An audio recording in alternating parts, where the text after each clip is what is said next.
சரித்திரத்தில் பல 100 ஆண்டுகளுக்கு பிறகு உலக திருப்பீடகம் ஓதும் நிகழ்வு 18 பிப்ரவரி 2025 காஞ்சிபுரம் மாவட்டத்தில் நடைபெற்றது.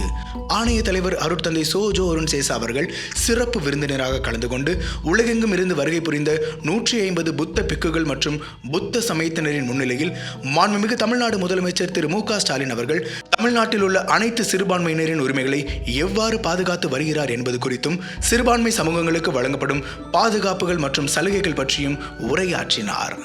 தமிழ்நாட்டில் ஒரு சிறுபான்மையினர் கூட பாதிக்கப்படக்கூடாது என்பதை மாண்புமிகு தமிழ்நாடு முதல்வர் அவர்கள் கவனமாக இருக்கிறார், அக்கறையோடு இருக்கிறார் என்பதை தெரிவிப்பதற்காகவே இங்கே சென்னையிலிருந்து இங்கு வந்து இந்த கூட்டத்திலே கலந்து கொண்டிருக்கிறேன்.